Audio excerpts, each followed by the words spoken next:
Saudara seiman dan seislam yang Allah muliakan, setelah kita berdoa pada Allah agar berjumpa Ramadan, kita juga berdoa pada Allah agar bisa menikmati beraneka ibadah dan kebajikan, ketaatan di bulan Ramadan.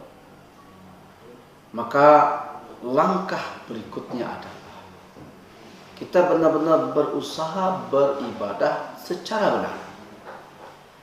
Kenapa? Karena ibadah syarat diterimanya selain dari ikhlas mencari ridha Allah adalah tepat dan sesuai dengan yang diajarkan oleh Rasulullah SAW. Maka menjadi wajib hukumnya bagi orang yang ingin mendapatkan Ramadan, mendapatkan buah Ramadan, apakah takwa, apakah syurga, apakah ridha. Setelah mengikhlaskan niat pada Allah, pastikan, upayakan kita mengamalkan Ramadan dan semua ibadah yang ada dalamnya sesuai dengan yang diajarkan oleh Rasulullah SAW. Artinya, bagi orang yang ingin Ramadan yang menjadi Ramadan istimewa, Ramadan terbaik, wajib hukumnya mempelajari fikih Ramadan. Apa itu Ramadan? Apa itu puasa? Bagaimana syarat-syaratnya? Apa rukunnya? Apa yang merusaknya? Apa yang membatalkan? Itu mesti diketahui. Apa saja ibadah yang dianjurkan selama Ramadan? Tidak boleh kita nggak tahu sama sekali. Karena Ramadan lebih dari sekedar menahan makan dan minum. Karena kalau menahan makan dan minum saja dan itu hanya yang kita lakukan, maka buahnya hanyalah lapar dan haus. Kita lihat kalau sekedar puasa dalam artian menahan makan dan minum, prestasi itu juga sudah dicapai oleh anak-anak yang belum balik, anak SD, anak TK, anak PAUD. Banyak di antara mereka sudah berhasil menahan makan dan minum dari sahur sampai berbuka, dari subuh sampai maghrib. Kalau itu prestasi puasa kita, itu sama dengan prestasi anak-anak, prestasi orang awam. Dan kalau hal itu yang kita lakukan, khawatir kita memperoleh apa yang diwanti-wanti oleh Rasulullah SAW dalam hadis sahih riwayat Imam An-Nasa'i, kam min sha'imin laisa lahu min siyamihi illa al-ju' wal atash. Banyak orang yang berpuasa tak ada hasilnya, tak ada yang ia peroleh dari puasa-puasa yang ia lakukan berkali-kali, berulang kali dalam sekian tahun umurnya. Apa yang diperolehnya? Kata Rasulullah SAW, banyak yang berpuasa tapi hasilnya hanyalah lapar dan haus.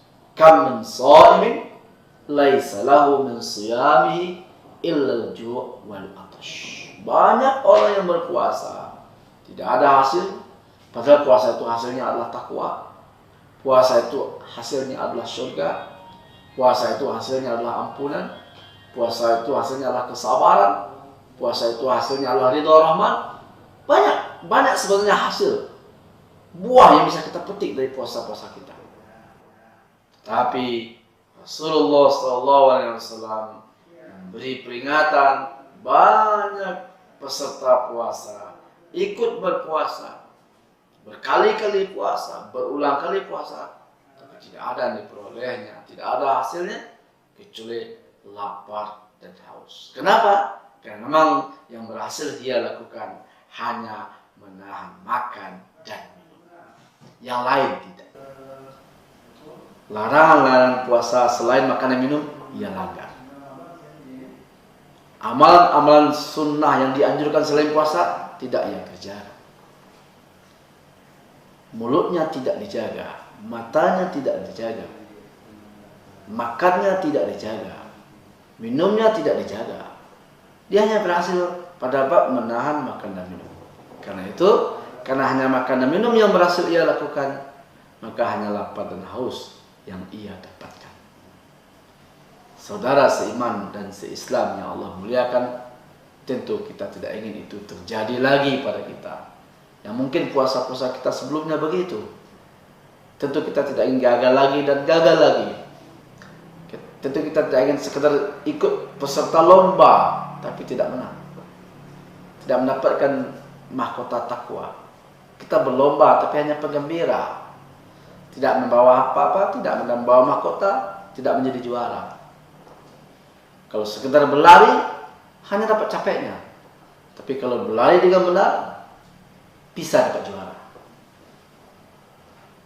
Saudara seiman dan seislam yang Allah muliakan, maka sebelum Ramadan datang, segera pelajari kembali aturan-aturan yang digariskan oleh Rasulullah SAW terkait puasa ini.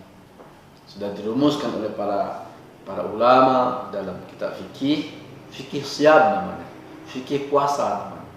Kita mesti tahu lagi apa rukunnya, apa syaratnya, apa yang membatalkannya, apa yang merusaknya, apa yang menyempurnakannya. Ini mesti kita ketahui dengan benar, lalu kita laksanakan, kita aplikasikan secara benar. Kalau langkah ini kita lakukan, insya Allah dengan pertolongan Allah dan kesungguhan kita, Ramadan kali ini akan berbuah.